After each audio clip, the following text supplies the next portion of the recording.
Halo semuanya, malam ini kita akan memulai sebuah perjalanan yang mungkin terasa sangat dekat dengan kehidupan sehari-hari banyak dari kita, terutama bagi yang pernah bangun tidur dan merasa lutut kaku, atau pergelangan tangan terasa ngilu ketika hendak membuka botol saus di dapur.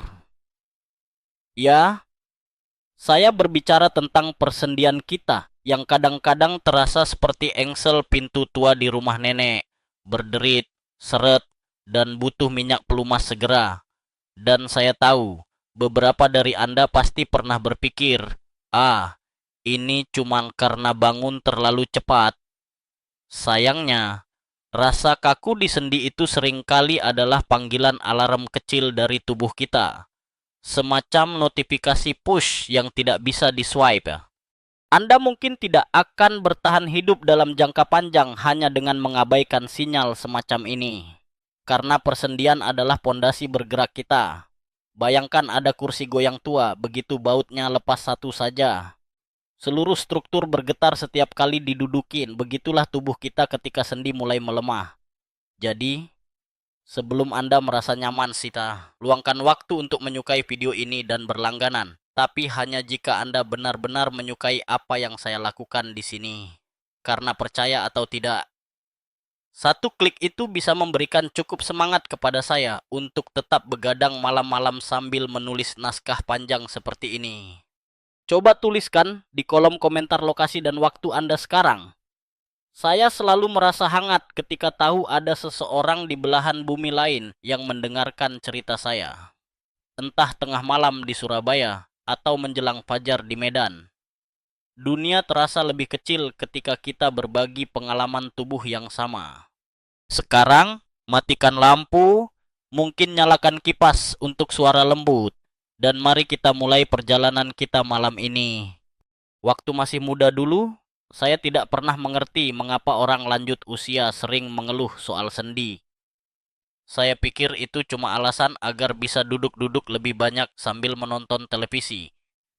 Namun di usia saya sekarang yang sudah melintasi senja, saya paham bahwa rasa nyeri di persendian bukan sekadar perasaan, ia nyata, tajam, dan kadang mampu membatasi kebebasan paling sederhana seperti berjalan ke dapur. Saya ingat suatu pagi bangun tidur dengan semangat penuh, tapi saat melangkah ke lantai, lutut saya terasa seperti engsel pintu yang baru saja dipaku, tidak rata, keras, tidak stabil, dan penuh bunyi yang terus terang saja cukup memalukan. Coba bayangkan, rumah saya terang benderang, tapi dari kamar terdengar suara krek-krek dari lutut. Istri saya bahkan bertanya, "Itu kamu atau kursi yang rusak?" Dalam 40 tahun saya bekerja sebagai apoteker, saya telah melihat ribuan wajah yang datang dengan keluhan sama.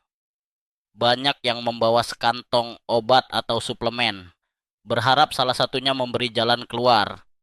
Dan memang inilah garis besar perjalanan saya bersama para pasien. Sebuah parade panjang orang-orang yang bergerak dengan susah payah, berharap ada jawaban cepat untuk penderitaan mereka. Saya masih ingat bagaimana seorang bapak paruh baya datang dengan wajah murung. Ia berkata bahwa setiap kali hendak turun dari motor, lututnya bergetar seolah-olah ada getaran gempa kecil yang hanya terasa di tubuhnya sendiri. Ia sudah mencoba segalanya, dari minyak gosok warisan keluarga, baluran daun pepaya, hingga obat-obatan mahal yang penuh iklan di televisi. Namun, hasilnya selalu nihil. Saya tersenyum getir dan hanya berkata, "Pak, ini bukan tentang siapa yang beriklan lebih hebat, tapi siapa yang memahami tubuh Bapak dengan benar." Satu kebijaksanaan yang saya pelajari seiring umur adalah bahwa orang cenderung lebih percaya pada kisah emosional seorang selebritas ketimbang uji klinis 500 halaman. Masalahnya, tubuh kita tidak membaca iklan. Tubuh kita merespon sains, molekul, dan nutrisi yang benar-benar masuk dan terserap.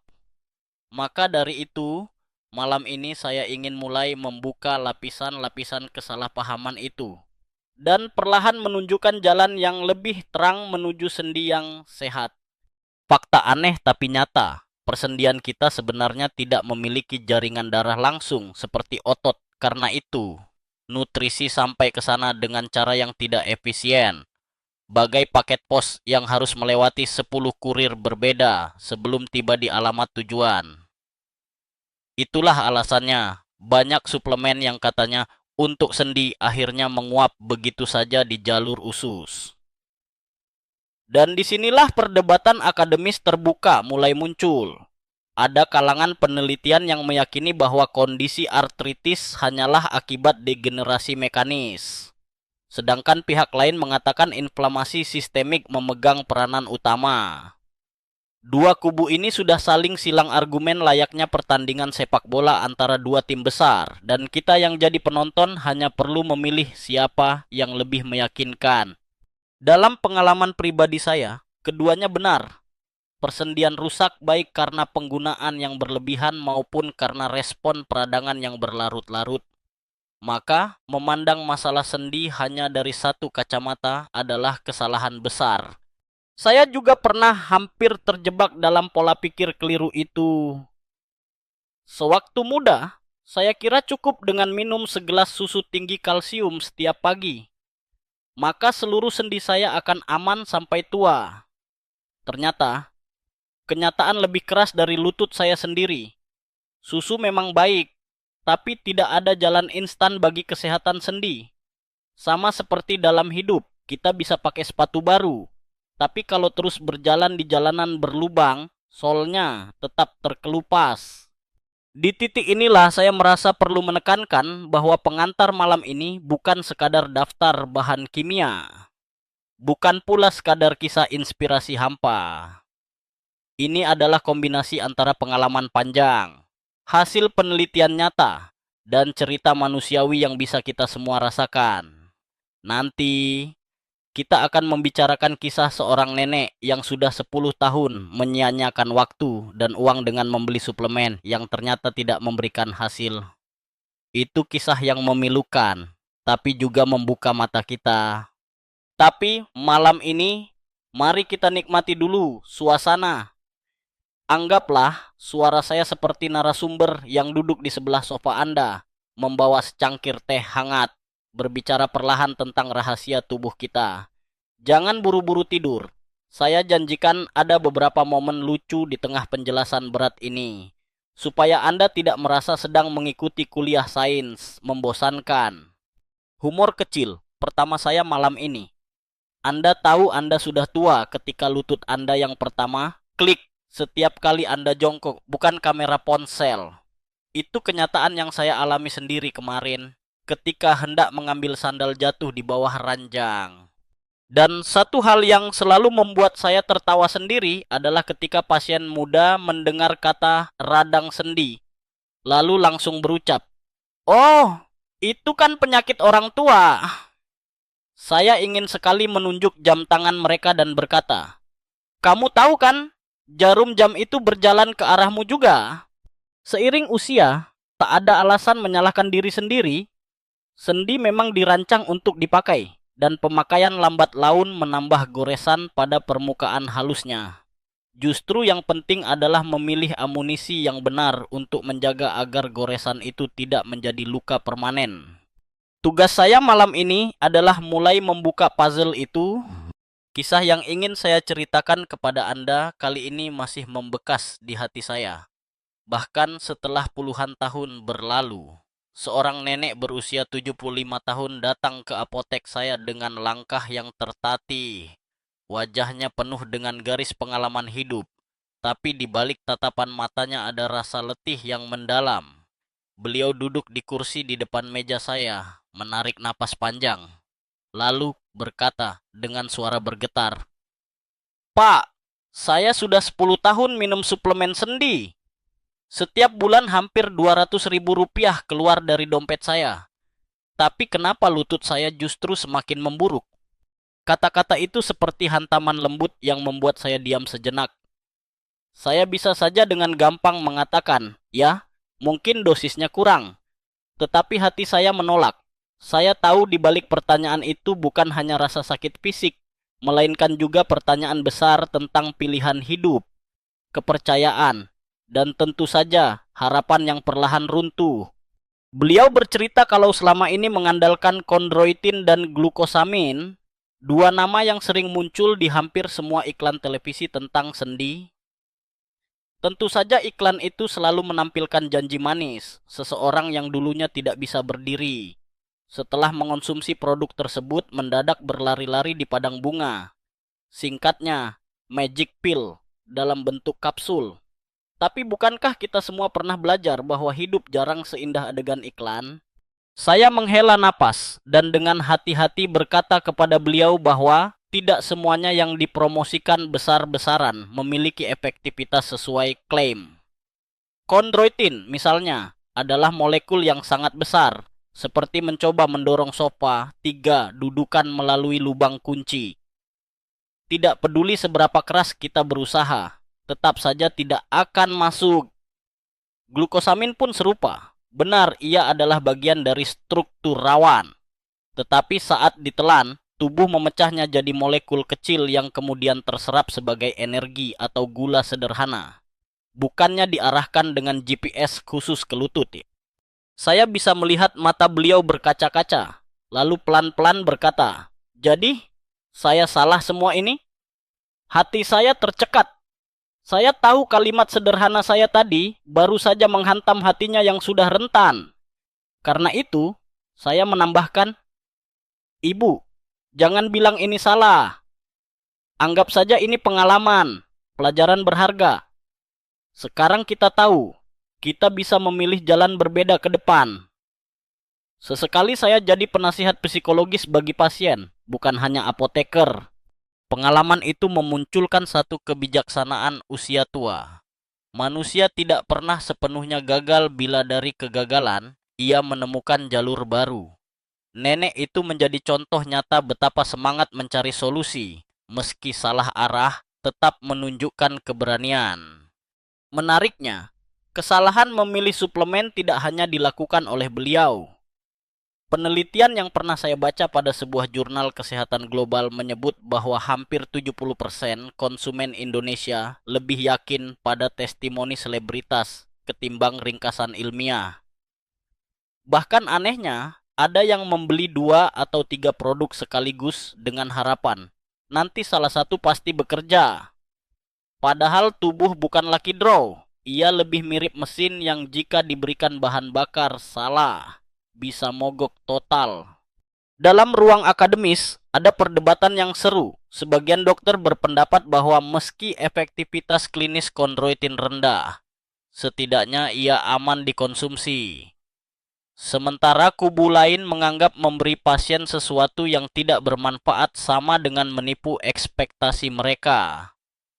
Pandangan saya, dan ini sering memancing diskusi panas di konferensi apoteker, adalah bahwa keamanan tanpa manfaat tetaplah bentuk pemborosan. Itu seperti kita menyewakan kamar hotel kosong setiap malam hanya untuk mendengar suara AC. Ada bunyi, ada aktivitas, tapi tidak ada nilai nyata. Apapun arah debatnya, saya memilih untuk berdiri bersama pasien saya. Pengalaman panjang saya mengajarkan bahwa lebih baik menjelaskan pahitnya kebenaran daripada meninabobokan mereka di buayan palsu. Saya masih ingat jelas suasana apotek hari itu. Langit di luar mendung, seperti memelegitimasi perasaan sang nenek. Namun, justru dari momen gelap itulah, saya berniat mulai menjelaskan kepadanya rahasia bahan-bahan yang memiliki bukti ilmiah kuat. Saya tidak ingin mengulang kesalahan yang dialami beliau. Perasaan saya bercampur, ada marah terhadap industri besar yang mempermainkan harapan orang. Tapi, ada juga tekad baru untuk menjadi lebih lantang, menunjukkan apa yang benar. Lucunya, saat saya sedang menjelaskan tentang molekul terlalu besar untuk melewati usus, cucu sang nenek yang ikut menunggu bertanya polos, "Pak, apoteker, berarti obat itu sama kayak mencoba masukin kucing ke botol aqua ya?" Saya tertawa terbahak. Neneknya pun ikut tersenyum tipis meski menahan sakit di lutut. Humor kecil seperti itu kadang menjadi obat paling mujarab. Dari kasus tersebut, saya semakin yakin bahwa pekerjaan saya bukan semata menyalurkan obat, melainkan juga menyalakan lampu pengetahuan di ruang gelap pemahaman konsumen. Apa gunanya apotek penuh stok bila orang tidak tahu harus memilih yang mana? Kejadian itu pun menimbulkan refleksi pribadi saya. Seringkali kita semua, bukan hanya pasien, lebih suka jawaban cepat daripada penjelasan panjang. Kita membeli kenyamanan instan, beli produk, konsumsi, lalu berharap tubuh berubah seperti iklan dalam 3 hari. Padahal sendi manusia adalah jaringan yang proses rusaknya memakan puluhan tahun. Jadi harapannya bisa sembuh hanya dengan satu botol pil jelas naif. Disitulah tragedi berlangsung. Keinginan tergesa-gesa bertemu dengan pemasaran agresif. Dan inilah fakta aneh pada dunia farmasi. Produk dengan margin keuntungan besar justru lebih gencar dipasarkan, bukan produk yang terbaik secara ilmiah. Alhasil, pasien sering menjadi korban iklan. Sementara suplemen yang benar-benar baik tersembunyi bagai buku di pojok perpustakaan yang tak pernah disentuh. Dalam hati saya waktu itu, saya bertekad mengubah tragedi sang nenek jadi momentum untuk orang lain. Saya mulai menulis catatan khusus tentang pasien yang mengalami kekecewaan serupa. Dari catatan itu, saya menemukan puluhan kisah hampir sama. Banyak uang terbuang, sedikit hasil didapat. Semua mengarah pada kesimpulan yang sama. Kita butuh pengetahuan yang lebih mendalam, bukan sekadar janji iklan. Sebagai penutup bagian ini, ada humor yang layak dikaitkan.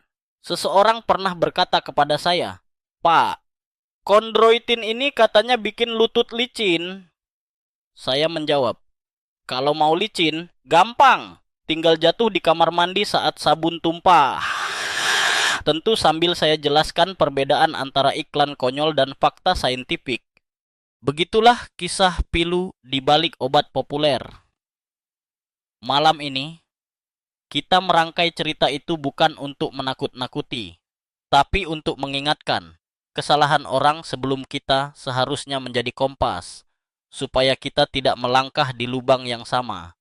Jangan sampai 10 tahun ke depan Anda menatap kapsul kosong dan bertanya, apa yang sudah saya lakukan dengan hidup saya? Karena memang sendi kita terlalu berharga untuk disandera iklan. Setelah kisah menyedihkan sang nenek yang tidak memperoleh hasil dari kondroitin dan glukosamin, pertemuan hari itu justru membuka jalan bagi saya untuk mengungkap sesuatu yang lebih besar. Saya memandang beliau dengan tatapan penuh tekad, lalu berkata, "Ibu, jika kita tahu mana yang tidak bermanfaat, sekarang saatnya kita belajar mana yang sungguh bisa membantu. Tidak semua harapan palsu. Ada bahan-bahan yang benar-benar diuji secara ilmiah dan bisa memberi dampak nyata." Disitulah saya memperkenalkan 4 sahabat utama bagi sendi kita. Mereka bukan selebritas yang wajahnya terpampang di setiap papan iklan, melainkan ilmuwan pendiam yang bekerja dari balik layar tubuh kita. 4 sahabat itu adalah derivat kurkumin khusus yang lebih mudah diserap tubuh. Dikenal orang sebagai bentuk canggih dari ekstrak kunyit, ekstrak pohon boswellia atau damar wangi India, pycnogenol dari kulit pohon pinus Prancis, dan L-carnitin yang sering disangka hanya untuk para binaragawan. Masing-masing bekerja memberesi masalah dari sudut berbeda, sehingga bila dipadukan, ibarat tim superhero dengan kekuatan saling melengkapi. Saya bisa melihat mata pasien berbinar sesaat, seperti terselip sinar optimisme baru. Jadi, saya memutuskan untuk menceritakan secara singkat dulu mekanismenya sebelum membawa mereka menyelami detail di sesi berikutnya. Sang pemadam kebakaran di antara mereka adalah kurkumin yang telah dimodifikasi biar lebih mudah terserap tubuh. Bahan ini bertugas memadamkan api inflamasi. Bukan hanya dengan menyiram air di atas api, tapi benar-benar menutup sumbunya. Jadi, sakit sendi yang selama ini bagaikan bara menyala, bisa dipadamkan lebih tuntas. Lalu datang Boswellia, si ahli konstruksi. Kalau sendi diibaratkan bangunan, maka Boswellia adalah arsitek yang menahan perusakan dinding rawan sembari memanggil tukang untuk membangun lapisan baru. Ia tidak hanya berhenti pada stop kerusakan, tapi juga mendorong regenerasi sel rawan. Picnogenol adalah teknisi jalan raya.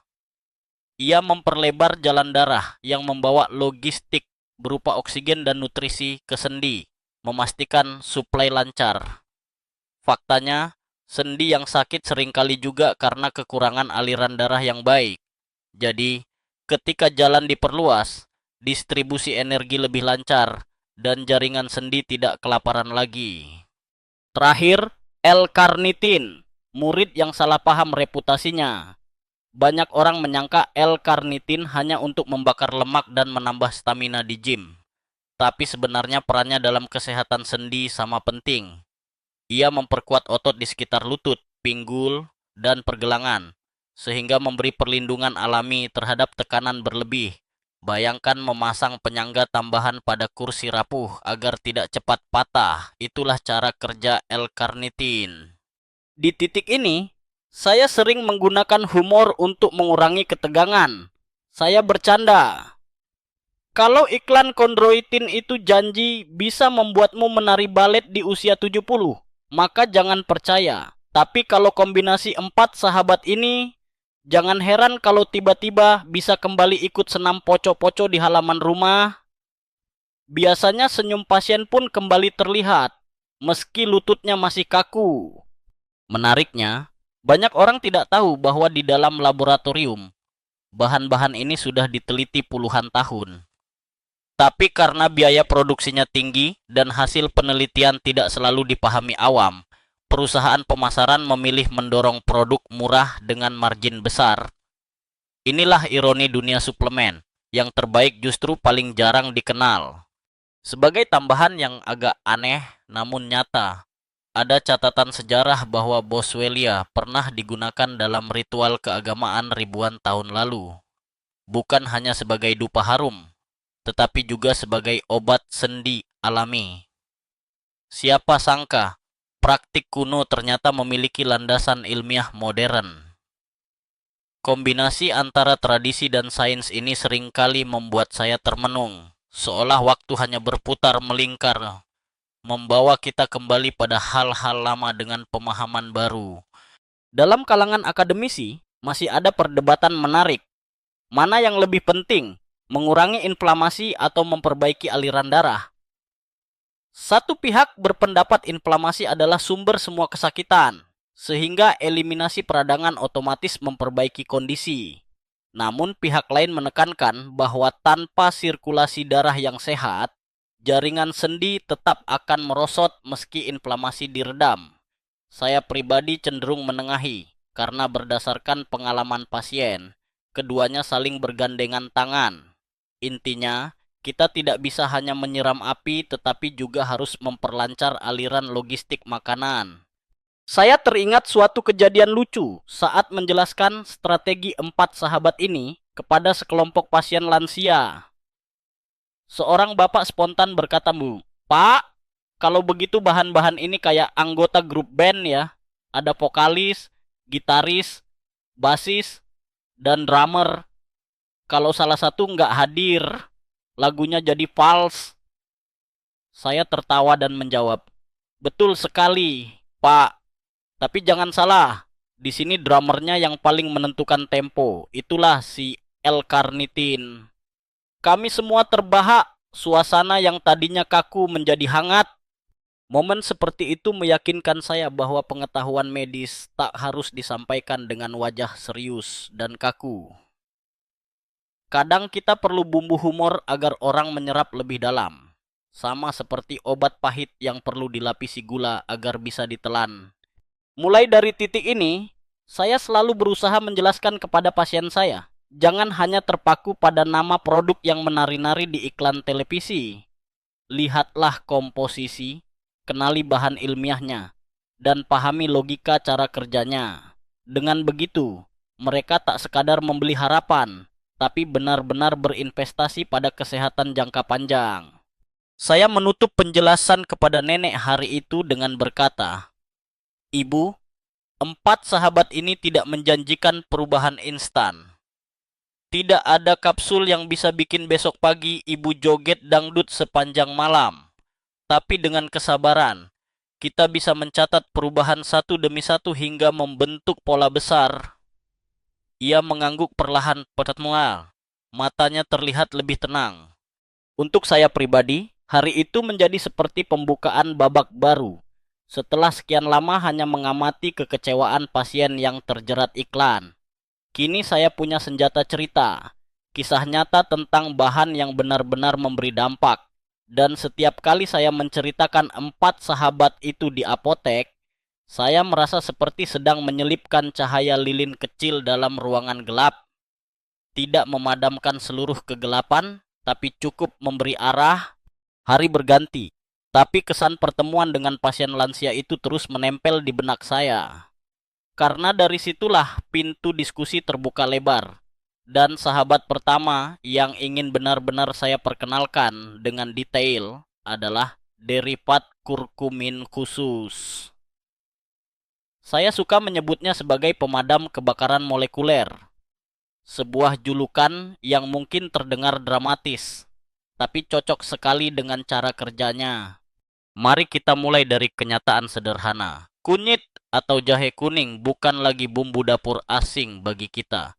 Hampir setiap rumah tangga punya. Namun, sebagaimana sering terjadi, alam memberi hadiah tapi penggunaan manusia tidak selalu efisien. Zat aktif utama dalam kunyit, yaitu kurkumin, memang luar biasa. Tapi tubuh kita punya kebiasaan buruk. Ia menolaknya. Penyerapan kurkumin murni sangat minim. Bahkan bisa dibilang hanya setetes yang menembus aliran darah. Sementara seluruh ember sisanya diusir keluar lewat sistem pencernaan. Namun, sekitar 1 dekade lalu muncul versi spesial kurkumin.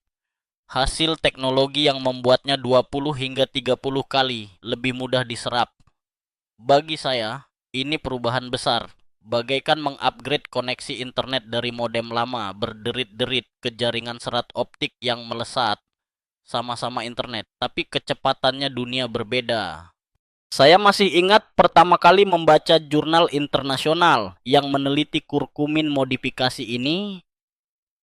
Saat itu jam 2 dini hari. Perhatian saya setengah terbagi antara kertas cetak dan secangkir kopi yang sudah dingin. Ketika menemukan kesimpulan bahwa tingkat pengurangan nyeri sebanding bahkan melebihi obat antiinflamasi modern, saya refleks menjatuhkan pulpen. Ini bukan main-main, gumam saya. Kalau benar, berarti kita bisa menawarkan jalan yang tidak bikin lambung terkikis atau ginjal kelimpungan. Seperti halnya jika terlalu lama bergantung pada obat anti nyeri biasa. Buat yang belum pernah mengalami sendiri, coba saya beri gambaran.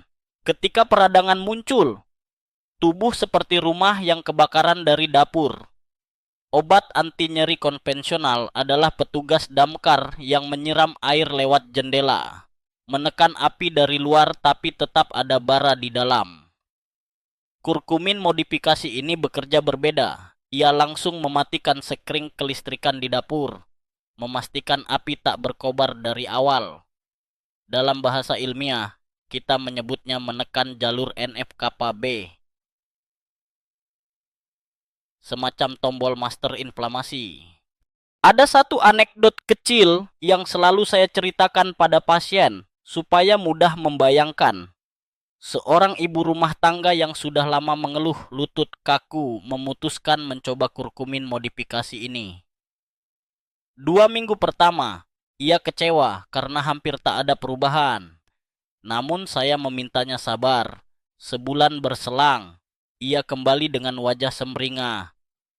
"Pak, kemarin saya bisa naik tangga 12 anak tangga tanpa berhenti." Ia bahkan memperagakan sedikit gerakan naik di depan meja apotek, membuat semua orang tertawa, terutama cucunya yang bangga berkata, "Nenek hebat lagi." Itu momen sederhana, tapi bukti betapa sabar itu selalu jadi separuh dari pengobatan. Nah, bicara tentang kebijaksanaan usia tua, Saya pribadi baru sungguh merasakan bahwa di usia senja, hal-hal kecil semacam mampu duduk di kursi tanpa nyeri atau turun ke halaman belakang dengan luwes lebih berharga ketimbang kejar-kejaran dengan target besar. Ketika pasien menyadari bahwa pemulihan itu bukan sprint tapi maraton, mereka cenderung lebih termotivasi. Selain efek di sendi, kurkumin ternyata unik. Ia juga memberi bonus. Saya sering menyebutnya paket all-in-one. Ketika inflamasi sistemik menurun, risiko penyakit kardiovaskular ikut merosot. Kesehatan saraf lebih terjaga, bahkan ada penelitian yang menyinggung perannya dalam memperbaiki suasana hati. Sebenarnya ini tidak aneh, tubuh manusia ibarat orkestra. Jika satu alat musik bising berlebihan, dalam hal ini inflamasi, seluruh simfoni kacau. Jika alat itu diredam, alunan kembali harmonis. Saya jadi teringat fakta aneh yang cukup menggelitik. Di India, tempat kunyit sudah jadi bumbu makanan sehari-hari selama berabad-abad, angka penderita radang sendi degeneratif ternyata relatif lebih rendah dibanding negara dengan pola makan minim kunyit. Apakah semata-mata karena kurkumin? Peneliti berbeda pendapat. Tentu saja. Ada yang bilang faktor genetik lebih dominan, ada yang mengaitkan gaya hidup aktif. Sampai sekarang diskusinya belum selesai. Tapi bagi saya, perdebatan akademis itu sah-sah saja selama kita jujur bahwa ada potensi nyata yang bisa dimanfaatkan. Sempat ada momen lucu ketika saya mencoba meyakinkan seorang bapak pensiunan. Beliau skeptis sekali saat saya jelaskan bahwa kurkumin bekerja hingga tingkat sel. Ia berujar, "Jadi, Pak Apoteker, itu kayak satpam loser yang muter kompleks, bukan satpam RT yang cuma jaga pos." Saya tak tahan ngakak. "Betul, Pak," jawab saya. "Tapi ini satpam yang juga kadang nyapu halaman dan buatin kopi." Humor itu akhirnya mencairkan keraguan beliau. Dan setelah sebulan, beliau kembali dengan langkah yang jauh lebih ringan. Tentu saja, bukan berarti semua pasien langsung terbebas nyeri. Ada yang perlu 2 bulan. Ada pula yang hanya merasakan perubahan kecil. Maka saya selalu tekankan, konsistensi lebih penting daripada ekspektasi instan. Jangan bawa mental fast food ke dunia penyembuhan sendi. Anda tidak bisa pesan sendi bebas nyeri di drive-thru lalu menikmatinya 5 menit kemudian. Jika melihat lebih luas, kurkumin modifikasi ini sebenarnya bukan sekadar kisah tentang sebuah bahan, melainkan simbol transisi. Dari percaya pada hype iklan menjadi percaya pada mekanisme nyata. Dari tergoda testimoni selebritas menjadi yakin pada data laboratorium. Bagi saya, itu seperti naik tangga kehidupan ilmu pengetahuan. Dari lantai dasar penuh cermin palsu menuju lantai atas dengan jendela terbuka lebar. Banyak dokter konvensional awalnya ragu memberikan kurkumin dosis tinggi pada pasien, terutama karena pengalaman gagal dengan kunyit biasa. Tapi ketika hasil penelitian baru keluar, perlahan mereka mulai terbuka, dan saya merasa inilah bukti bahwa waktu kadang jadi sekutu paling setia bagi kebenaran. Tidak perlu berteriak kencang, cukup tunggu data datang, dan suara kebijaksanaan akan terdengar. Saya ingin menutup bagian ini dengan gambaran halus. Bayangkan sendi Anda seperti taman kecil di halaman rumah, bertahun-tahun dibiarkan terbakar matahari dan diguyur hujan. Tanaman di sana merana. Obat anti nyeri ibarat menyiramkan air dari ember sekali-sekali. Hanya membuatnya segar sebentar, sementara memberikan kurkumin modifikasi ibarat memperbaiki sistem irigasi, sehingga air segar mengalir teratur setiap hari. Tidak spektakuler di minggu pertama, tapi setelah sebulan, taman Anda mulai menghijau. Disitulah kunci ketekunan, sabar, dan memilih strategi yang bekerja dari akarnya. Setelah memahami si pemadam kebakaran bernama kurkumin, mari kita melangkah ke sahabat kedua, Boswellia. Nama ini mungkin terdengar asing di telinga awam. Tetapi begitu kita mengupas riwayatnya, ternyata ia sudah menjadi kawan lama umat manusia. Bayangkan, ribuan tahun lalu di India, Getah pohon boswellia dibakar dalam ritual keagamaan dengan aroma wangi, menenangkan, sekaligus digunakan sebagai obat alami untuk nyeri sendi. Kadang saya berpikir, betapa pintar nenek moyang kita mengandalkan alam jauh sebelum ada industri farmasi megah. Mereka tidak punya iklan yang dipandu selebritas, hanya pengalaman nyata yang diwariskan dari mulut ke mulut. Boswellia bekerja dengan mekanisme yang berbeda dari kurkumin, dan inilah yang membuat kombinasi mereka sangat menarik. Bila kurkumin adalah pemadam yang meredakan api inflamasi, maka Boswellia adalah arsitek rekonstruksi. Ia tidak hanya menghentikan kerusakan, tapi juga melindungi dan bahkan mendorong regenerasi tulang rawan. Zat aktif di dalamnya, seperti AKBA, acetil 11 ketobeta boswellic acid. Ya, nama panjang ini membuat banyak pasien saya hanya tersenyum pahit mendengarnya. Memiliki kemampuan luar biasa menekan enzim perusak rawan bernama 5-lipoksigenasi. Anggaplah ini penjaga pintu yang menahan maling perusak dinding rumah Anda. Ada satu cerita yang selalu saya ulangi ketika bicara Boswellia. Seorang bapak berusia 68 tahun. Dulu tukang kebun paling rajin di kompleks perumahan. Mendadak berhenti total dari aktivitasnya karena sendi lututnya protes setiap kali jongkok atau mencangkul. Beliau datang ke apotek dengan wajah sayu, berkata, "Saya lebih menderita karena tidak bisa menanam bunga dibanding rasa nyerinya."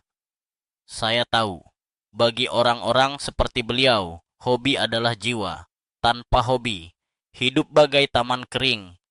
Saya sarankan beliau mencoba Boswellia dalam dosis standar.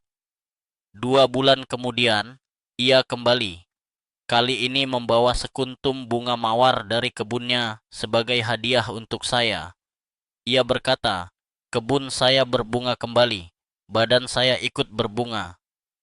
Momennya begitu manis, mengingatkan saya bahwa bantuan kecil bisa menumbuhkan kembali secercah semangat. Dan disitulah datang kebijaksanaan usia tua. Kadang, masalah sendi bukan hanya hilangnya kemampuan fisik, tapi juga hilangnya jati diri. Mereka yang hobi berjalan, berkebun, atau menari merasa seperti separuh identitas mereka dicabut saat lutut mogok. Obat yang mengembalikan fungsi sendi sama artinya dengan mengembalikan jati diri yang sempat hilang. Fakta aneh namun menarik, Boswellia ternyata digunakan tidak hanya untuk sendi. Di abad ke-14, ada catatan kuno di Timur Tengah bahwa getah Boswellia digunakan untuk mengawetkan mumi. Nah, bukti ini selalu membuat pasien saya terpingkal. "Pak, berarti kalau saya minum ini, saya lebih awet juga." Saya menimpali, "Awet segar ya, bukan awet jadi mumi." Tawa selalu mewarnai penjelasan saya, karena serius memang wajib. Tapi humor adalah bumbu yang bikin orang rela mendengar lebih lama. Dunia akademik pun tidak luput dari perdebatan sengit soal Boswellia. Beberapa pakar bersikeras bahwa efek regenerasi tulang rawan masih perlu lebih banyak bukti klinis jangka panjang. Sementara peneliti lain menilai hasil yang sudah ada cukup kuat untuk menempatkannya dalam jajaran gold standard suplemen sendi. Saya melihat keduanya punya poin sah.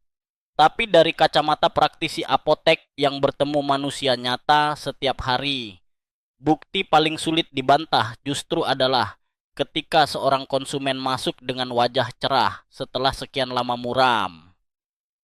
Laboratorium penting, tapi ekspresi manusia lebih jujur daripada grafik uji.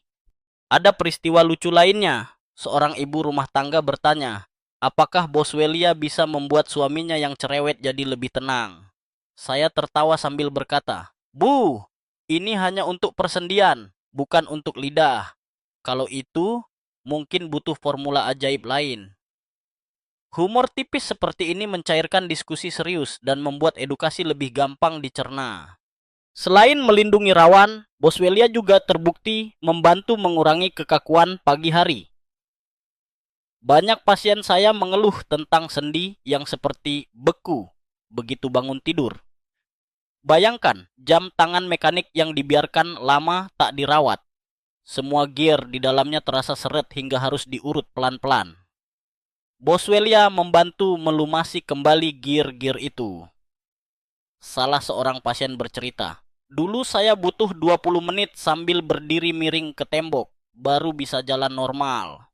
Sekarang, 5 menit sudah cukup." Hal-hal sederhana seperti bisa bangun lebih cepat, bagi mereka, sudah terasa bak mukjizat. Saya ingin menekankan sekali lagi, Boswellia bekerja berbeda dari kurkumin, sehingga gabungan keduanya adalah simfoni. Bayangkan Anda memiliki sebuah rumah. Kurkumin adalah pemadam kebakaran yang mencegah rumah terbakar habis. Boswellia adalah tukang bangunan yang memperbaiki dinding-dinding retak. Jika hanya punya pemadam tapi tidak punya tukang, rumah akan selamat tapi rusak. Sebaliknya, punya tukang tapi apinya masih menyala, tukang pun tak bisa bekerja. Keduanya saling melengkapi dengan harmoni indah. Di bagian ini, kebijaksanaan usia selalu membisikkan pelajaran bagi saya. Jangan hanya mencari solusi instan untuk mematikan api. Pikirkan juga bagaimana membangun kembali apa yang sudah hilang. Sama seperti hidup, berhenti marah saja tidak cukup untuk menyembuhkan hubungan. Kita juga perlu aktif membangun kembali komunikasi yang rusak. Serupa, sendi kita butuh harmoni pereda inflamasi, sekaligus stimulasi regenerasi. Dan sebagaimana saya sampaikan berkali-kali, perubahan tidak terjadi semalaman. Namun pengalaman pribadi para pasien jelas menegaskan betapa waktu adalah bagian penting dari terapi. Banyak dari mereka melihat perubahan nyata di minggu ke-6 atau ke-8. Jadi, Boswellia mengajarkan kita satu kata sederhana yang sering dilupakan zaman modern. Sabar. Jika kurkumin adalah pemadam kebakaran dan Boswellia adalah arsitek bangunan sendi, maka saatnya kita berkenalan dengan sahabat ketiga, Pycnogenol, ekstrak dari kulit pohon pinus pantai Prancis. Dari sekian banyak bahan yang pernah saya pelajari, Pycnogenol memiliki kisah asal-usul yang menurut saya paling puitis. Bayangkan pohon-pohon pinus tegak berdiri di tepi pantai Atlantik, diterpa angin kencang dan sinar ultraviolet setiap hari, tapi tetap mampu hidup ratusan tahun. Dari kekuatan bertahan itu, manusia kemudian menemukan senyawa antioksidan yang luar biasa. Seolah alam berkata, "Ambillah sedikit dari rahasia umur panjangku." Pycnogenol bekerja dengan peran unik. Ia memperbaiki jalur transportasi gizi menuju sendi, yaitu pembuluh darah. Ya, sendi tidak hidup di ruang hampa. Mereka sangat tergantung pada pasokan oksigen, kolagen, dan nutrisi yang datang dari aliran darah. Ketika pembuluh buntu atau kaku, maka sendi pun lapar dan kesakitan. Pycnogenol menolong dengan melebarkan pembuluh, membuat aliran lancar, sehingga sendi menerima pasokan makanan segar setiap hari. Saya sering mengibaratkannya seperti jalan tol baru dibuka setelah lama macet. Mobil logistik bisa lewat tanpa terhambat lagi. Ada satu kisah yang membekas terkait Pycnogenol.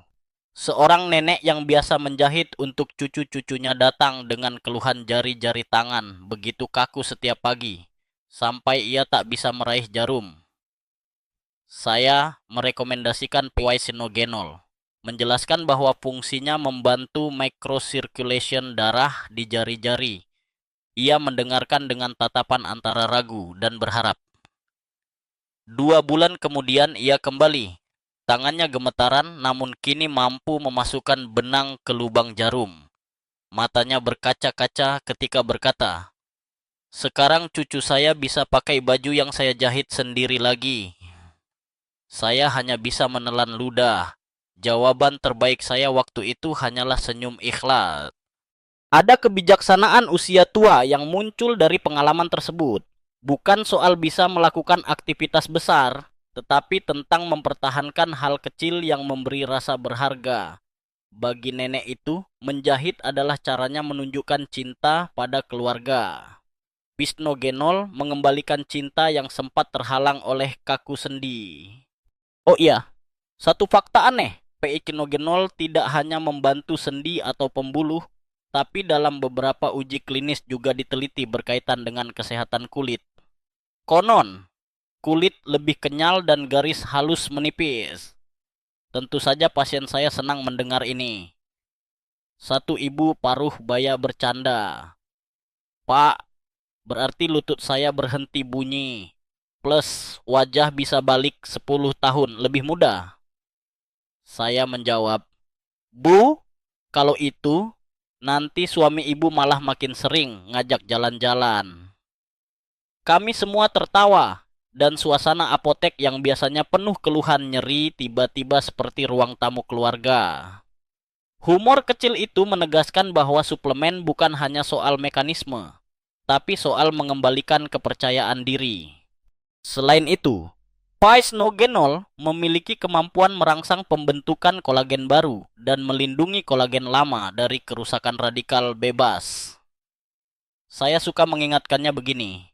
Bila sendi kita adalah sofa kulit, maka Peichinogenol mirip dengan cairan pembersih plus pelindung kilap yang membuat sofa tetap lembut dan awet. Tanpa itu, sofa retak, pecah, dan akhirnya dibuang. Tentu saja, para ilmuwan masih berdebat, ada yang berkata efek vasodilatasi, pelebaran pembuluh darah, Peichinogenol paling penting.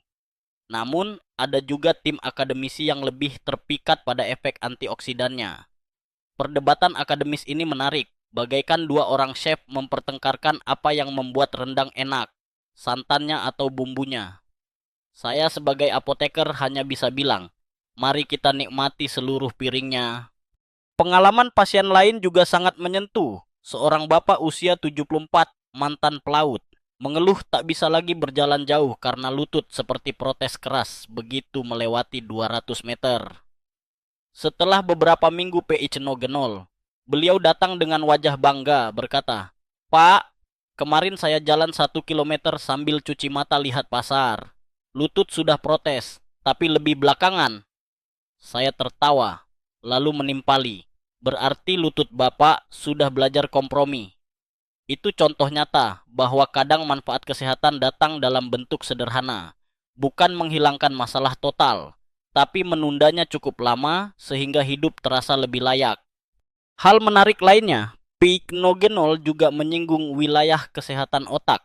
Beberapa riset menyebut perbaikan fungsi kognitif ringan. Jadi saya kadang berkelakar, Bram, bayangkan, Anda bukan hanya mengingat jalan ke warung tanpa nyeri lutut, tapi juga tidak lupa harus beli bawang merah. Senyum pasien selalu melebar mendengar ini, karena siapapun di usia lanjut tahu betapa frustrasinya lupa hal kecil. Jika saya tarik refleksi, Peichinogenol mengajarkan satu kebijaksanaan yang sederhana. Segala sistem dalam tubuh membutuhkan sirkulasi sehat. Sama seperti hidup sosial kita. Saat jaringan hubungan terjalin lancar, aliran perhatian dan kasih sayang membuat hidup jadi lebih kaya. Tapi ketika hubungan terhambat, kita merasa sendiri dan kering.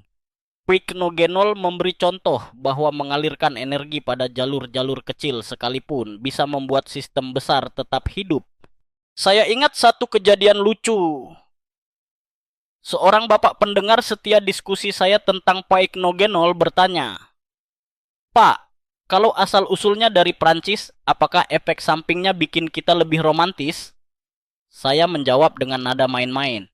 Kalau lutut tidak lagi nyeri, Bapak bisa bebas jalan-jalan malam dengan ibu. Itu sudah romantis kan? Kami semua tertawa riang. Diskusi panjang soal Peichinogenol sering berujung pada pelajaran moral. Jangan remehkan potensi tersembunyi dari hal-hal yang seolah sepele. Pohon pinus mungkin dianggap biasa di pantai berangin, tetapi di balik kulit kasarnya ada rahasia besar. Serupa dengan manusia, wajah mungkin penuh kerutan, namun di baliknya tersimpan pengalaman, cinta, dan kekuatan bertahan. Setelah berbicara panjang tentang Peichinogenol yang memberi sirkulasi lebih lancar, tibalah saatnya membahas sahabat keempat yang unik, L-carnitin. Mungkin sebagian besar dari Anda mendengar nama ini di iklan suplemen olahraga atau pembakar lemak, Tapi malam ini saya harus luruskan, L-karnitin bukan hanya milik binaragawan berbaju ketat di pusat kebugaran. Ia juga sahabat setiap para lansia yang ingin menjaga sendi agar tidak terus menjerit setiap kali naik tangga. Konsep L-karnitinnya sederhana tapi brilian. Ia bukan menyembuhkan sendi secara langsung, melainkan memperkuat otot di sekitar sendi. Dengan otot lebih kuat, beban sendi berkurang. Bayangkan lutut Anda seperti kursi kayu tua. Kalau semua orang duduk di atasnya tanpa penopang, kursi cepat patah. Tapi jika Anda tambahkan penyangga besi di sekeliling, kursi bisa menahan beban lebih lama. Begitulah cara L-karnitin bekerja. Ia memberi penyangga tambahan berupa otot yang kokoh. Saya masih ingat seorang pasien pria berusia 70 tahun, mantan guru, yang selalu mengeluh karena tangga rumahnya seperti gunung Himalaya. Tiap naik satu tingkat, napasnya tersengal, lututnya bergetar, dan wajahnya pucat. Ia sudah minum suplemen ini itu tanpa hasil. Lalu saya katakan, "Pak, mari kita coba sesuatu yang berbeda. Kita fokus bukan hanya ke sendi, tapi ke mesin sekitar sendi." Saya meresepkan kombinasi dengan L-karnitin. 2 bulan kemudian, beliau datang dengan cerita penuh semangat. "Sekarang saya bisa naik tangga sambil bawa kantong belanja, tanpa istirahat. Bahkan istri saya kaget. Katanya saya lebih gesit daripada cucu remaja kami yang malas olahraga." Momen kecil seperti itu menegaskan kebijaksanaan usia. Terkadang jalan terbaik menuju hasil bukanlah menyentuh masalah langsung, tapi memperkuat faktor pendukung. Sama seperti rumah tangga, bukan dengan mengurangi masalah yang bikin stres, tapi dengan memperkuat ikatan dan toleransi di antara keluarga. Ada juga fakta aneh yang mungkin tidak semua orang tahu. L-karnitin sebenarnya diproduksi alami oleh tubuh kita, terutama di hati dan ginjal. Tetapi semakin bertambah usia, produksinya menyusut pelan-pelan, seperti mata uang yang terus terkikis inflasi.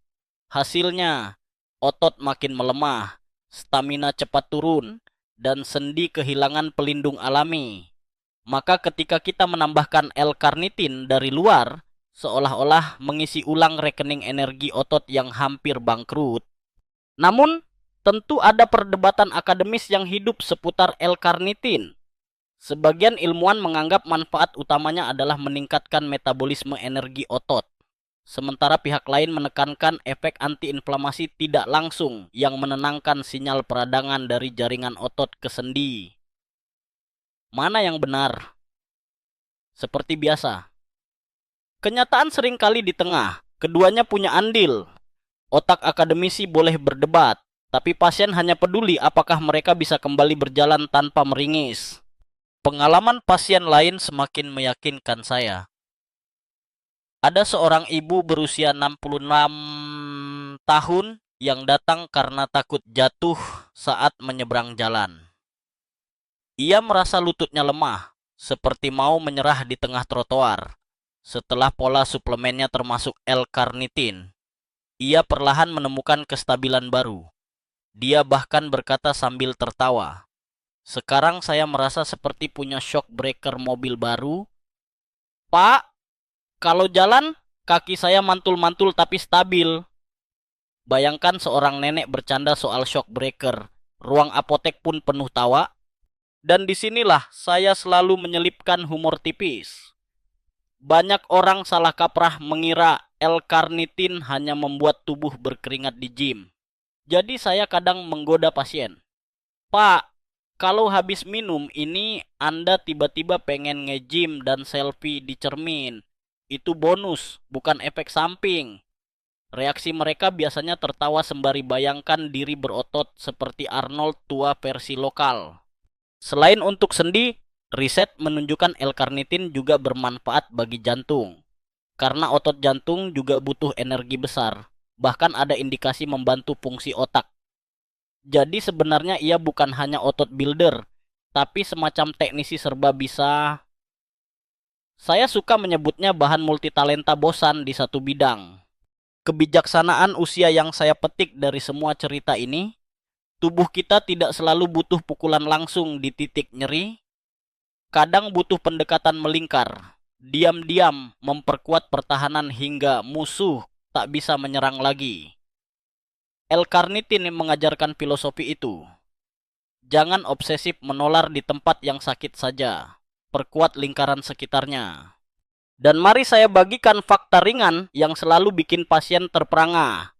Dalam satu uji coba pada penderita osteoartritis, mereka yang mengonsumsi L-Carnitin ternyata bisa berjalan lebih cepat dan durasi lebih panjang dibanding kelompok lain. Dan peningkatan itu bisa diukur langsung dengan stopwatch. Tidak ada istilah perasaan lebih baik semata, melainkan terbukti melangkah lebih jauh. Saya ingin tutup bagian ini dengan gambaran visual. Bayangkan sendi Anda ibarat stadion sepak bola. Rawan adalah lapangan, tulang adalah tribun, darah adalah tiket masuk. Nah, L-Carnitin adalah supporter klub yang selalu menyemangati pemain dari pinggir tanpa supporter. Pertandingan lesu dengan supporter yang penuh energi. Tim jadi lebih kuat karena sesungguhnya sendi bukan hanya soal tulangnya, tapi juga komunitas otot yang mendukungnya. Kalau Anda sedang meringis setiap naik tangga, mungkin bukan tulangnya yang perlu disalahkan, tapi tim supporter yang malas sorak-sorak. Jadi, jangan heran bila kemudian terasa seperti mendapat doping semangat baru setelah otot Anda kembali nerima asupan energi ini. Setelah mengenal 4 sahabat yang benar-benar memberi perubahan, kurkumin, boswellia, pycnogenol, dan L-Carnitin, maka sekarang tiba waktunya membicarakan 2 nama yang paling sering menghiasi iklan. Tetapi sayangnya hanya membawa kekecewaan, kondroitin dan glukosamin. 2 bahan ini ibarat pemain sinetron populer yang selalu tampil di layar televisi. Namun ketika pentas nyata dimulai, akting mereka terasa hambar. Saya tak menghitung sudah berapa kali pasien datang dengan wajah penuh harapan karena baru saja membeli botol kondroitin seharga ratusan ribu rupiah. Lalu berkata, "Pak, katanya ini bikin lutut kembali licin ya?" Saya terkadang tersenyum miring lalu menjawab, "Kalau licinnya di televisi ya, iya. Tapi di tubuh manusia, kondroitin itu seperti mencoba memasukkan gajah lewat pintu mushola. Pasien biasanya terdiam sebentar, lalu tertawa sendiri membayangkan seekor gajah mendesak masuk pintu kecil. Metafora kocak tetapi cukup efektif untuk menjelaskan konsep ukuran molekul. Secara ilmiah, kondroitin memang molekul berukuran sangat besar, puluhan ribu Dalton, dan usus halus kita tidak dirancang untuk menyerap benda sebesar itu.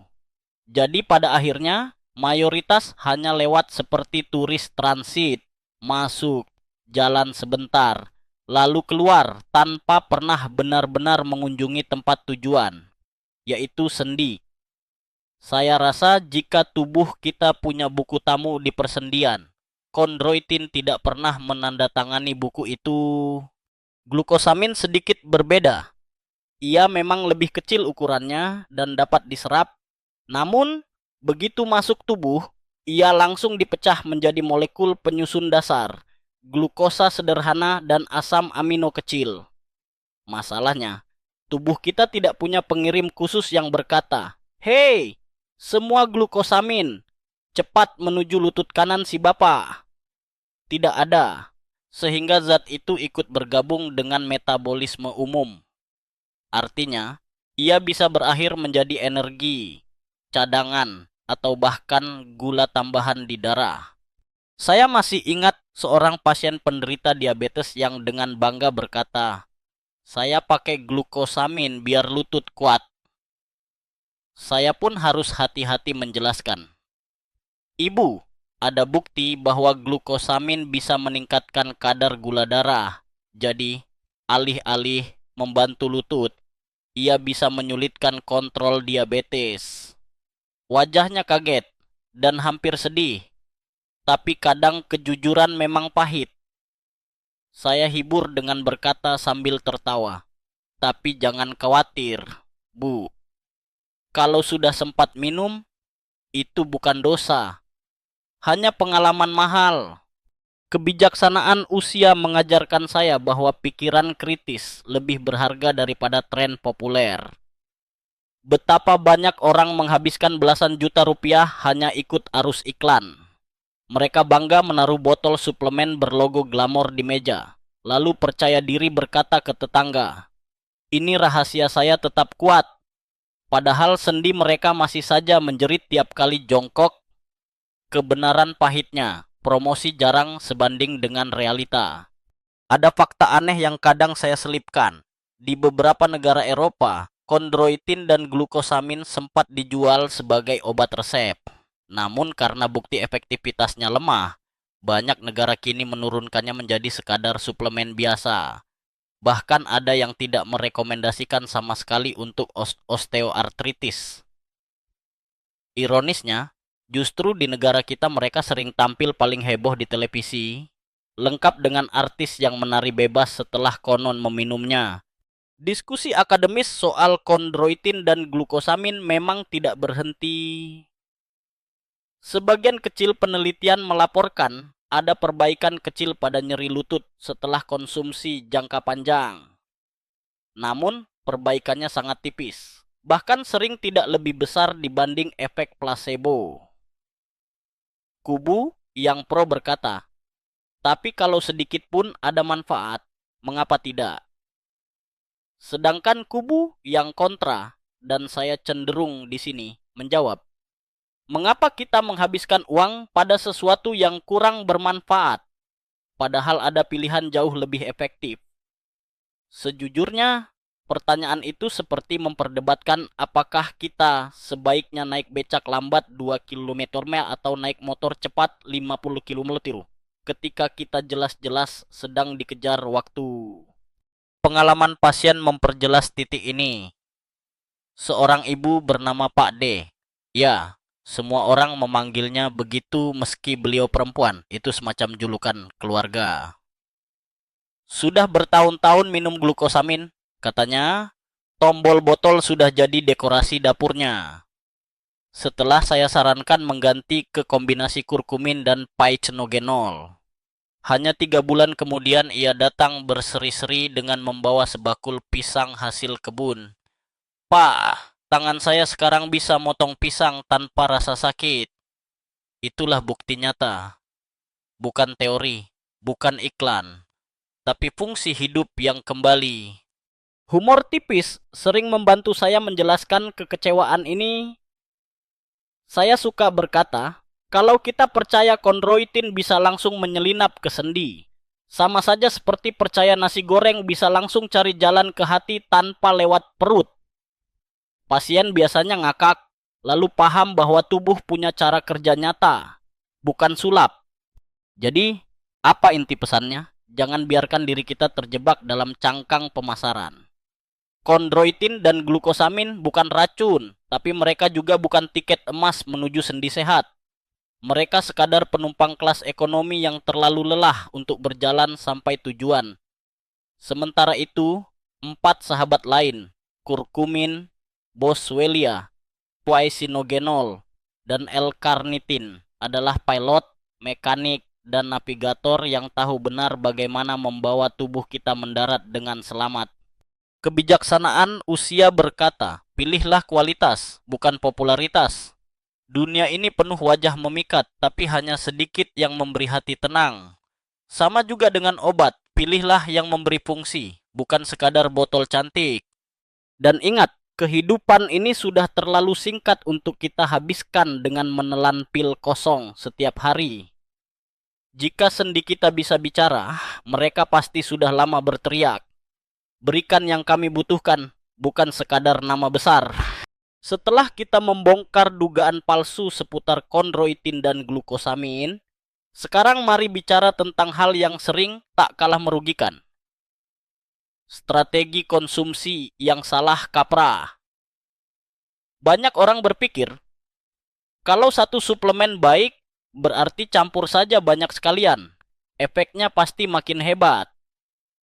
Sayangnya, tubuh kita bukan blender buah yang hasil, jadinya bisa jadi jus sehat apapun bahan awalnya. Tubuh punya hukum biokimia yang ketat. Salah campur bukan menambah manfaat, melainkan justru saling menghambat. Mari saya beri contoh nyata.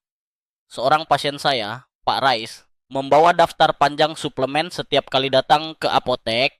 Ada kondroitin, glukosamin, kalsium, magnesium, vitamin D, minyak ikan, bahkan suplemen protein instan. Ia bangga berkata, "Pak, saya lengkap. Semua saya punya." Tapi ekspresi wajahnya masih meringis setiap kali duduk. Saya lalu jelaskan, "Pak, ibaratnya Bapak punya banyak tukang bangunan. Semua masuk rumah sekaligus, tapi mereka rebutan alat dan tidak kerja sama. Hasilnya, rumah tetap bolong." Beliau terdiam, lalu tertawa getir. "Jadi saya ini ketua proyek gagal ya, Pak?" Saya balik menjawab dengan senyum. "Minimal sudah punya pengalaman manajer proyek." Contoh yang paling sering saya temui adalah orang minum kalsium dan magnesium bersamaan. Kedua mineral ini saling kompetitif di usus. Satu masuk, yang lain terhambat. Akibatnya, dua-duanya terserap setengah hati. Jadi alih-alih tulang lebih kuat, yang didapat hanyalah isi dompet yang lebih tipis. Ada fakta aneh lain yang sering tidak diketahui. Kalau seseorang minum vitamin D sendiri tanpa kalsium, penyerapannya kurang maksimal. Tapi kalau menambah kalsium terlalu banyak pun bisa berbahaya. Karena endapan kalsium dapat menumpuk di sendi atau pembuluh darah. Jadi ibaratnya tubuh seperti taman air, kalsium terlalu sedikit membuat tanaman layu. Tetapi kalau terlalu banyak malah banjir merendam bunga. Diskusi akademik tentang hal ini cukup ramai. Beberapa pakar nutrisi bersikeras bahwa kombinasi berlapis ibarat memberi tubuh backup lebih kuat. Namun kubu lain mengingatkan bahwa nutrisi bukan hanya soal ada atau tidak ada, tapi juga soal proporsi dan timing. Saya pribadi seringkali berada di tengah. Jumlah komposisi yang baik bisa saling mendukung. Tapi jika asal campur, ya hasilnya nol besar. Ada kisah menarik yang patut saya kenang di sini. Seorang nenek bernama Bu Tarminah membawa kantong plastik besar berisi lebih dari 10 botol suplemen. Ia menaruhnya di meja sambil berkata, "Pak, ini modal pensiun saya tiap bulan." Jujur saya kaget. Saya buka satu persatu, lalu berkata, "Bu, 4 botol ini fungsi sama. Buang tenaga saja. Yang satu bahkan punya interaksi memperburuk tekanan darah ibu." Beliau kaget, lalu tertawa getir. Ternyata saya jadi kolektor, bukan penyembuh. Dari sana saya menyusun ulang strateginya. Hanya 3 jenis suplemen tepat kombinasi. 2 bulan kemudian, ia datang dengan wajah lebih sehat dan dompet lebih ringan bebannya. Beliau berkata, "Ternyata hidup sederhana lebih efektif." Ya, kebijaksanaan usia yang saya pegang dari cerita-cerita seperti ini adalah sederhana. Lebih banyak tidak selalu lebih baik. Lebih tepatlah yang lebih baik. Sama dengan kehidupan, orang yang punya ratusan kenalan belum tentu bahagia. Tetapi satu sahabat sejati bisa membuat hari-harinya lebih ringan. Ada juga pasien yang beranggapan waktu konsumsi tidak penting. Sama saja. Padahal perbedaan bisa sangat besar. Misalnya, L-karnitin paling baik diminum saat perut relatif kosong. Karena akan masuk lebih cepat ke jalur energi otot. Sementara kurkumin modifikasi lebih baik dikonsumsi setelah makan berlemak sedikit supaya larut dan terserap maksimal. Pernah ada bapak pasien lucu yang bilang dengan polos, "Kalau begitu saya minumnya setelah makan sate kambing, sekilo ya." "Pak," saya tertawa lalu memperingatkan, "Bapak bisa dapat serangan kolesterol duluan sebelum lutut sembuh." Fakta menarik lain. Beberapa orang mengira semua suplemen boleh diminum sekaligus di pagi hari. Ada yang membawa minuman hijau penuh campuran kapsul. Lalu glek, seketika saya bilang, "Waduh, ibu, jangan-jangan tubuh ibu bingung sendiri. Siapa yang harus dipanggil masuk duluan?" Akhirnya semua antre di pintu lambung. Mereka kaget lalu ngakak karena membayangkan suplemen seperti antre tiket bioskop. Perdebatan lain muncul di kalangan akademik tentang penggunaan jangka panjang. Ada yang mengatakan campuran banyak suplemen menimbulkan risiko interaksi baru yang kita belum pahami benar. Sebagian bersikeras, selama dosis aman, tidak masalah. Lagi-lagi, pengalaman di lapangan sering lebih nyata. Saya lihat pasien yang konsumsi tumpukan produk justru hasilnya lebih buruk dibandingkan yang dibimbing dengan kombinasi sederhana, namun tepat ya. Jadi, apa kesimpulannya? Strategi konsumsi itu seperti resep masakan. Garam itu sedap, gula juga penting. Tapi taburkan setengah kilo garam dan gula sekaligus. Yang Anda makan bukan lagi nasi goreng, melainkan bencana kuliner. Sama dengan tubuh kita, tidak semua suplemen harus masuk bersamaan. Kebijaksanaan tua menasihati kita, ukur secukupnya, jangan berlebihan. Bahkan air putih, jika teguk terlalu banyak bisa bikin tubuh menjerit, maka jangan terjebak dalam keyakinan naif bahwa lebih berarti lebih sehat. Pilih dengan cerdas, dosis tepat, dan waktu minum sesuai logika tubuh. Karena pada akhirnya, mengelola suplemen itu sama dengan mengelola hidup. Seni menyeimbangkan, bukan seni menumpuk. Sesudah kita berbicara tentang kesalahan strategi dalam mencampur-campur suplemen, kini waktunya saya membahas hal yang menurut saya sangat krusial namun jarang sekali dipertimbangkan. Rencana konsumsi berdasarkan usia dan kondisi tubuh. Banyak orang asal comot produk lalu berharap hasil sama. Padahal kebutuhan sendi di usia 60-an tentu berbeda dengan kebutuhan di usia 80-an. Sama seperti kita tidak bisa memaksakan seorang kakek berumur 85 tahun belajar naik sepeda motor sport Sri Rubuse. Bisa dicoba, tapi jelas lebih berisiko daripada manfaatnya. Mari saya mulai dari dekade 60-an, usia di mana kebanyakan orang masih cukup aktif. Di fase ini, masalah utama biasanya bukan rawan sendi yang sudah rusak parah, melainkan penurunan massa otot. Karena itu, L-karnitin dan tambahan protein jauh lebih bermanfaat dibanding hanya mengandalkan kalsium. Seorang pasien saya, Pak Wahid, 62 tahun, terbiasa bermain bulu tangkis. Tiba-tiba badannya mulai cepat lelah, lutut ngotot, menolak diajak lari mengejar shuttlecock. Setelah saya ajak fokus memperkuat otot melalui suplementasi L-karnitin dan sedikit latihan ringan, hanya beberapa bulan kemudian beliau bisa bermain kembali. Meski sekarang lebih sering strategi lob pelan ketimbang smash keras. Beliau tersenyum sambil berkata, "Sekarang saya main cerdas, bukan main nekat." Kebijaksanaan usia memang selalu mengajari kita cara baru untuk menikmati hal yang sama. Masuk ke usia 70-an awal, masalah mulai bergeser, aliran darah biasanya sudah mulai tidak seoptimal dulu. Banyak pasien mengeluh lebih cepat kaku di pagi hari. Maka di fase ini, bisenogenol dan omega 3 sering saya tekankan. Saya masih ingat seorang ibu berusia 72 tahun dari Semarang yang selalu mengeluh jari-jarinya terasa seperti kayu kaku saat bangun tidur. Saya sarankan kombinasi paisnogenol dan beberapa minggu kemudian ia datang dengan wajah sumringah. "Pak, saya sudah bisa buka toples kerupuk tanpa teriak minta tolong cucu." Mungkin kelihatan sepele, tapi bagi beliau itu artinya kembali berdaulat di rumah sendiri. Saat masuk ke pertengahan 70-an hingga awal 80-an, inflamasi menjadi musuh utama. Di fase ini, kurkumin modifikasi dan boswellia menjadi fokus. Rawan sendi biasanya sudah menipis cukup banyak, sehingga kita perlu kombinasi pemadam inflamasi sekaligus arsitek pelindung.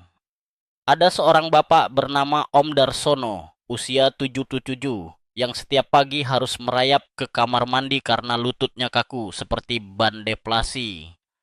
Setelah 6 minggu pada kombinasi dua bahan ini, ia datang dengan cerita, "Sekarang saya bisa salat jamaah di masjid lagi, berdiri dan rukuk dengan lancar. Bayangkan betapa besar nilai spiritual itu bagi beliau. Saya tersenyum dalam hati. Kadang fungsi sendi bukan sekadar soal hobi atau pekerjaan, tapi juga menyangkut ibadah yang memberi ketenangan batin. Kemudian, memasuki usia 80-an ke atas, fokus besar kita adalah menjaga kualitas hidup sehari-hari dengan penekanan utama pada pengendalian nyeri dan keberlanjutan aktivitas kecil. Saya biasanya menyarankan dosis stabil dari kurkumin dan boswellia, plus terapi gerakan ringan seperti berjalan sambil berpegangan pada kursi. Kunci di fase ini bukan lagi sekuat muda kembali, melainkan cukup bisa mandiri. Sebab di usia senja, kebahagiaan sederhana datang dari mampu ke kamar mandi sendiri, mampu menyuap nasi tanpa bantu orang lain, atau sesederhana tetap bisa bercengkrama di teras bersama keluarga. Ada kisah inspiratif seorang kakek dari Jember, sudah 84 tahun ketika ia datang ke apotek dengan tongkat. "Pak, saya tidak minta bisa main bola lagi. Saya hanya mau bisa jalan ke warung beli kopi sendiri." Sederhana, tapi penuh makna. Saya dorong beliau rutin gunakan kombinasi antiinflamasi plus latihan pernapasan. 2 bulan kemudian beliau datang dengan senyum besar dan berkata, "Hari ini saya beli kopi sendiri." Anak saya sampai heran. Rasanya dada saya hangat mendengar itu. Kebijaksanaan usia seolah membisikkan pesan. Tujuan berubah seiring waktu. Tapi kebahagiaan bisa selalu ditemukan bila kita realistis. Fakta aneh di dunia nutrisi yang sering saya bagikan adalah harga produk tidak berkorelasi dengan efektivitas. Justru suplemen paling mahal sering merupakan yang paling banyak menghabiskan biaya untuk iklan, bukan untuk riset bahan baku. Pernah seorang pasien membeli suplemen sendi 1,2 juta per botol. Tapi setelah saya bedah komposisinya, kandungannya kalah dari produk ratusan ribu yang memakai bahan asli phycinogenol terstandar.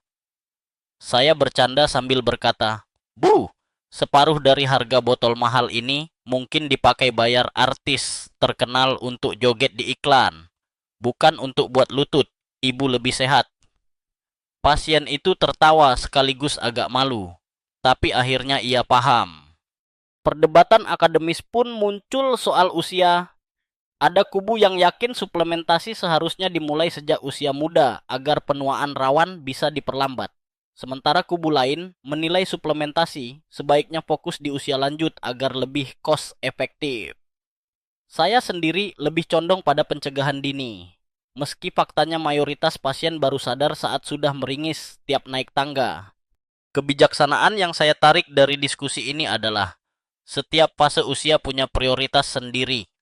Sama seperti musik gamelan atau orkestra, setiap instrumen punya waktu tampil dominan. Awalnya L-carnitin dominan, lalu phycinogenol, lalu kurkumin dan boswellia. Kalau semua dimainkan keras bersamaan, hasilnya bising. Tapi kalau sesuai urutan, hasilnya harmonis. Dan tentu, jangan lupa kondisi khusus.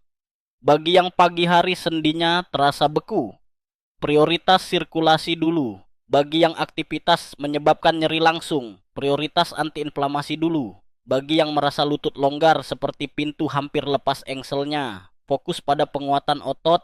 Ada seninya dalam memilih, bukan hanya ilmiah kaku, tapi juga melihat realita keluhan pasien. Humor tipis selalu membantu saya menyampaikan pesan. Pernah saya berkata, sendi itu seperti sahabat lama. Tiap dekade maunya beda-beda. Umur 60-an, dia maunya ditemani olahraga ringan. Umur 70-an, dia maunya dipijat pakai aliran darah lancar. Umur 80-an, dia cuma minta kita sabar dan tidak menyalahkan dia setiap kali berbunyi krek. Pasien tertawa, tapi dalam tawa itu ada pemahaman. Pada akhirnya, rencana konsumsi berdasarkan usia mengingatkan kita bahwa tubuh adalah buku yang setiap babnya punya jalan cerita unik. Tidak mungkin kita baca bab labapana dengan kacamata bab 2. Demikian juga, tidak bijak memberi resep 20 tahun muda kepada tubuh yang sudah melintasi 80 tahun. Setelah kita membicarakan strategi konsumsi berdasarkan usia dan kondisi, mari saya ajak Anda berjalan lebih dekat ke kehidupan nyata. Kisah-kisah transformasi pasien yang penuh warna, kadang mengharukan, seringkali membuat saya tersenyum sendiri di balik meja apotek. Karena pada akhirnya, teori hanyalah peta. Kisah nyata pasienlah perjalanan yang sebenarnya.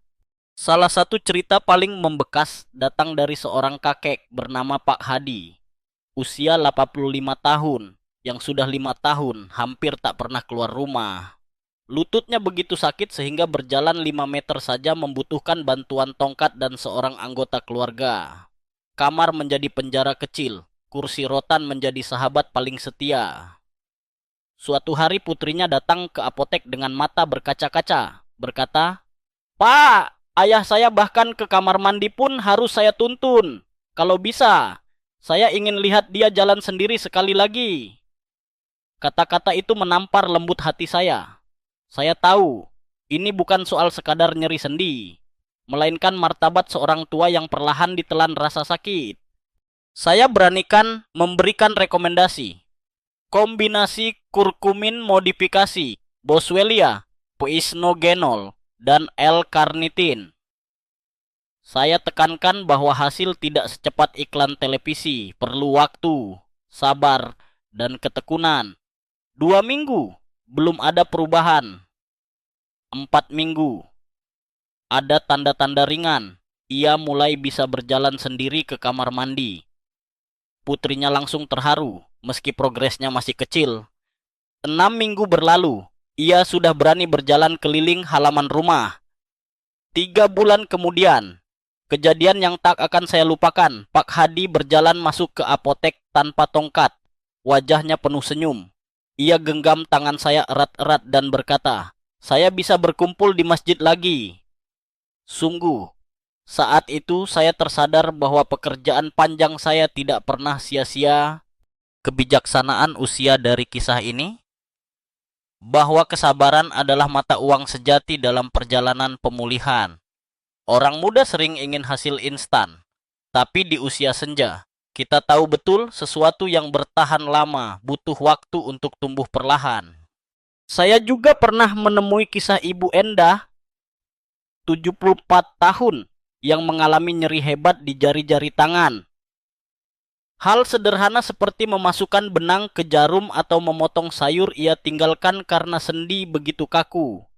Ia datang dengan wajah murung, berkata, "Pak, saya tak lagi bisa menjahit.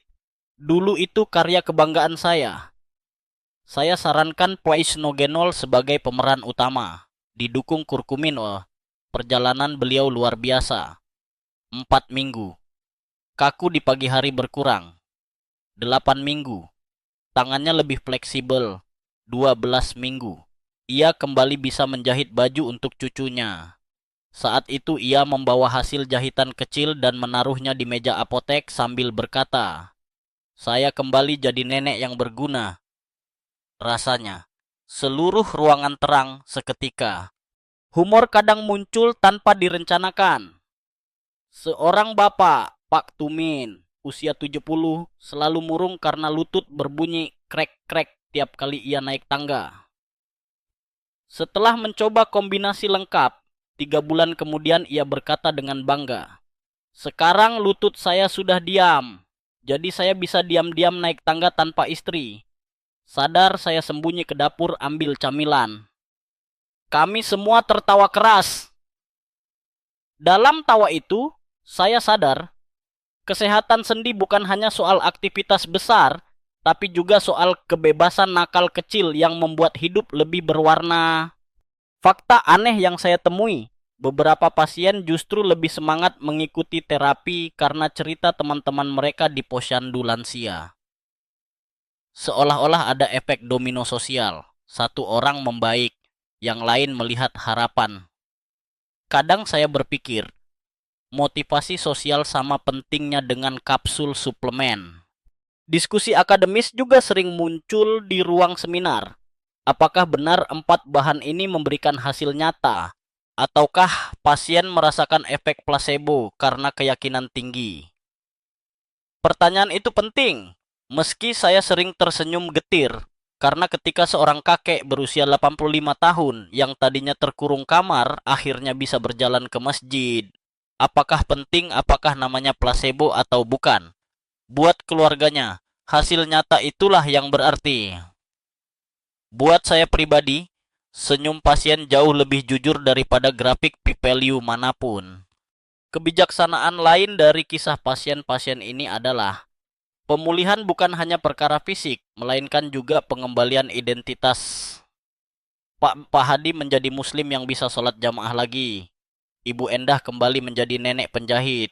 Pak Tumin kembali jadi pencuri camilan diam-diam. Semua itu aspek identitas mereka yang dikembalikan.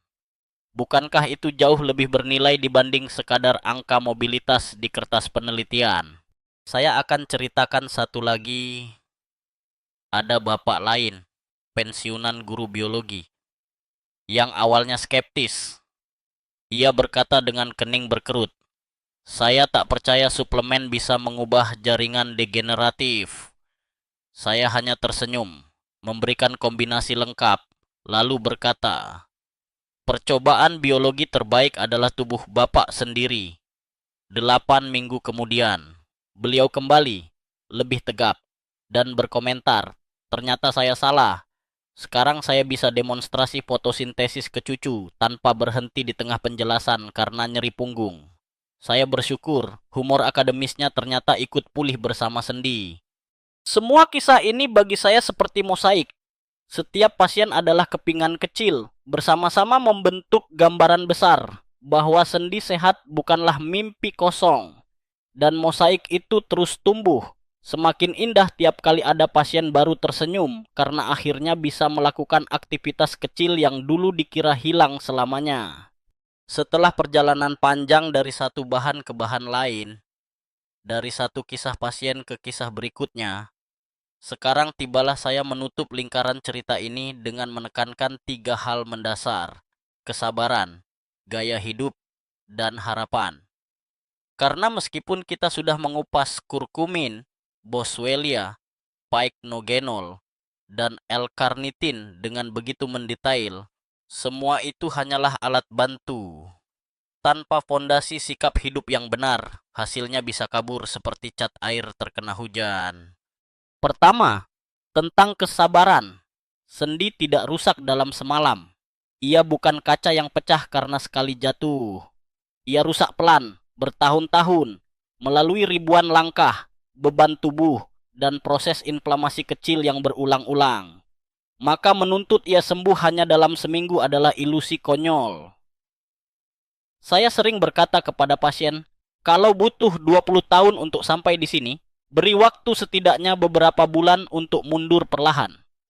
Dan betul, mereka yang sabar biasanya melihat hasil yang jauh lebih nyata daripada mereka yang menyerah di minggu kedua. Kebijaksanaan usia tua selalu mengingatkan, pohon yang tumbuh kuat butuh musim hujan dan panas bergantian, bukan hanya hujan semalam. Kedua, gaya hidup. Suplemen bisa berbuat banyak, tapi tanpa gerak tubuh, hasilnya tidak maksimal.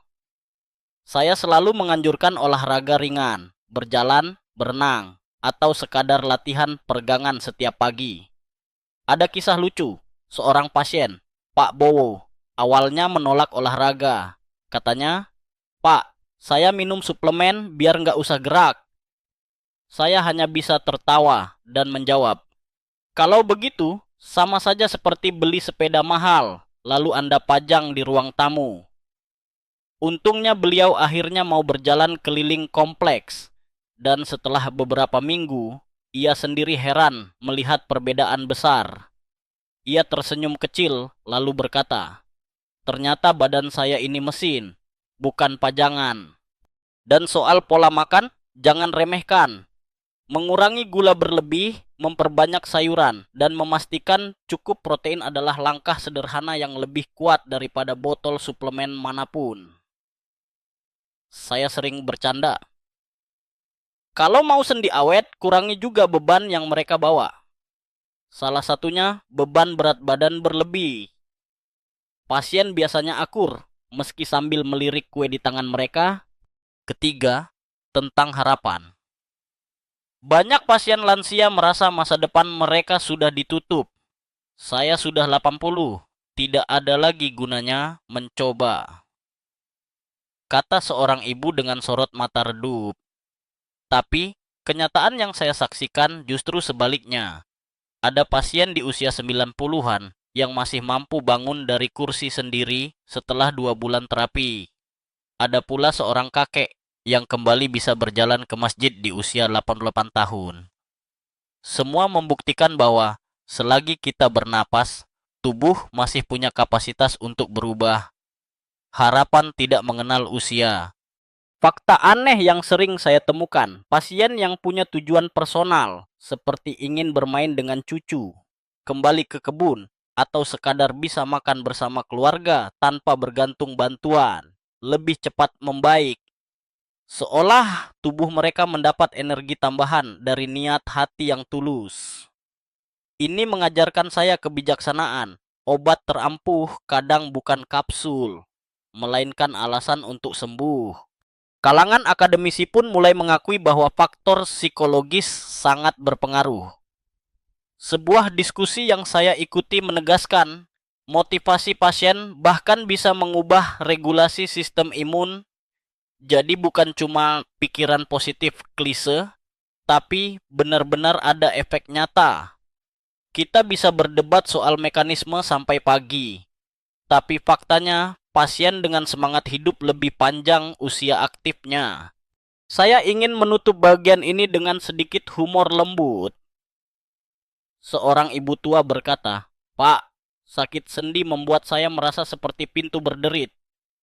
Saya jawab, sambil menepuk tangannya, "Bu, pintu berderit justru tandanya pintu itu masih dipakai orang. Kalau Anda mau diam total, artinya justru pintunya sudah tidak dibuka." Ia tertawa kecil, lalu berkata, "Benar juga. Kalau begitu saya tetap mau berderit, asal tidak sampai patah." Kami tertawa bersama, dan obrolan itu sungguh lebih menyembuhkan dari kata-kata medis apapun. Malam ini, semua cerita membawa satu intisari. Sendi sehat bukan hadiah, melainkan hasil konsistensi. Suplemen yang efektif adalah sahabat, tetapi gaya hidup dan kesabaran adalah jalan utama. Harapan adalah api kecil yang terus menjaga langkah kita. Dengan ketiganya, bahkan di usia senja, kita masih bisa berdiri tegak, menatap dunia, dan berkata, "Saya masih hidup sepenuhnya." Kini, setelah perjalanan panjang melewati cerita-cerita pasien, penjelasan ilmiah, sedikit humor, dan tentu saja kebijaksanaan usia tua yang selalu menyelinap di sela-sela kalimat, saya ingin menutup dengan nada lembut, bukan sebagai akhir, melainkan sebagai undangan untuk merenung. Malam ini kita belajar bahwa sendi bukanlah sekadar engsel tubuh. Ia adalah gerbang untuk merasakan hidup sehari-hari, berjalan ke warung, menunduk menjemput cucu, bahkan sekadar berdiri untuk menyeduh teh hangat. Kita telah membahas 4 sahabat sejati, kurkumin, boswellia, pys-nogenol, dan L-carnitin, yang memberi harapan nyata melalui cara kerja masing-masing. Mereka melawan peradangan, memperbaiki rawan, melancarkan aliran darah, dan memperkuat otot. Kita juga sudah membongkar ilusi kondroitin dan glukosamin yang banyak menipu harapan manusia lewat ukuran molekul yang mustahil masuk atau metabolisme yang tak terarah. Tidak lupa, kita membicarakan strategi cerdas, jangan menumpuk suplemen tanpa arti, tetapi pilih secukupnya, sesuai usia dan kondisi. Dari kisah Pak Hadi yang kembali bisa berjalan ke masjid, hingga Ibu Endah yang lagi-lagi mampu menjahit pakaian cucunya, kita belajar bahwa pemulihan sendi bukanlah impian kosong. Ia nyata, meski jalannya tidak instan. Ada lapisan emosional di balik setiap perubahan fisik. Sendi yang pulih berarti identitas yang kembali, kebahagiaan kecil yang lahir lagi. Dan dari semua cerita ini, Ada hikmah akhir yang sayup terdengar. Kesabaran adalah mata uang paling berharga, gaya hidup adalah pilar utama, dan harapan adalah cahaya yang tak boleh padam. Suplemen bekerja lebih baik bila kita menambahkan gerakan tubuh, mengatur pola makan, dan tentu menjaga semangat. Hidup bukan maraton menuju kesempurnaan, melainkan serangkaian langkah kecil yang kita hargai satu demi satu. Coba bayangkan diri Anda di ruang hening, lampu redup, tubuh rileks. Sendi Anda mungkin sudah tidak semulus kaca baru, tetapi mereka masih bekerja untuk membawa Anda ke halaman rumah, ke meja makan bersama keluarga, atau ke masjid kecil di ujung jalan. Itulah bukti bahwa tubuh belum menyerah. Jadi malam ini, izinkan kata-kata saya mengambang perlahan, seperti embun turun di pagi hari. Bayangkan sendi-sendi Anda diberi aliran hangat yang membuatnya lembut kembali. Biarkan napas Anda teratur, hati Anda ringan. Percayalah, bahkan di usia paling senja, masih ada ruang untuk perbaikan. Masih ada ruang untuk tersenyum sambil berkata, "Saya lebih baik hari ini dibanding kemarin."